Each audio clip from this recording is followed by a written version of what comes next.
वळूया पुढील बातमीकडे। एसबीएलच्या Alok चौधरीसह 10 संचालकांविरोधात lookout notice जारी करण्यात आलेली आहे। नागपूरच्या एसबीएल मधील स्फोटाप्रकरणी ही नोटीस जाहीर केली आहे।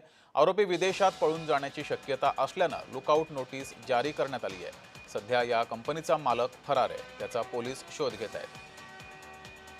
अधिक माहिती घेऊया, आपले प्रतिनिधी तेजस मोहतुरे आपल्या सोबत जोडलेले। तेजस, खरं तर या स्फोट झाल्यापासूनच यावर अनेक शंका उपस्थित केल्या गेलेल्या आहेत।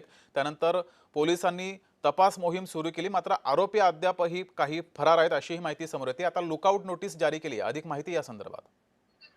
नक्कीच आपण जर बघितलं असेल तर नागपूर जिल्ह्यातील काटोलमधील हा स्फोट झाला आणि त्यानंतर स्फोट झाल्यानंतर 19 लोक जे आहेत ते मृत्युमुखी पडले आहेत। या संपूर्ण संदर्भात जर बघितलं असेल तर तपास यंत्रणा असेल, राज्य सरकार सुद्धा या संपूर्ण ज्या सरसावले या दरम्यान जर बघितलं असेल तर कंपनी मालक जे आहेत आलोक चौधरी हे जे आहेत ते ज्या घटना ज्या दिवशी घडली रविवारी त्या दिवशी जे आहे ते हम्म। नागपूरला येणार होते, मात्र त्यांच्यावर गुन्हा दाखल झाला तेव्हा त्यांना माहीत झाल्यानंतर ते आहेत ते फरार झाले आणि या संपूर्ण संदर्भात नागपूर ग्रामीण पोलीस जे आहेत त्यांचा शोध सुद्धा घेत आहे। मात्र या संपूर्ण संदर्भात जर बघितलं असेल तर 21 जणांवर जे आहेत ते गुन्हा दाखल करण्यात आलेला आहे। ते 10 लोक जे आहेत 11 लोक जे आहेत त्या संपूर्ण याच्यात अटकेत आहे। एकूणच जर बघितलं असेल तर या संपूर्ण संदर्भात जे आहेत ते 10 लोकांवर जे आहे ते लुकआउट नोटीस जे सुद्धा पाठवण्यात आलेलं आहे। एकूणच जर बघितलं असेल तर या संपूर्ण संदर्भात जे आहेत ते मृत्युमुखी पडलेले आहेत यांना जे आहेत ते राज्य सरकारने यासोबत केंद्र सरकारने सुद्धा भरीव निधी दिली आहेत। मात्र अशी घटना घटू नये यासाठी जे आहे ते स्वदेश मनुष्यबळाचा गुन्हा सुद्धा दाखल करण्यात आला। मात्र आपण जर बघितलं असेल तर अद्यापही मुख्य आरोपी जो आहे आलोक चौधरी हा फरार आहे। त्यासाठी जे आहे ते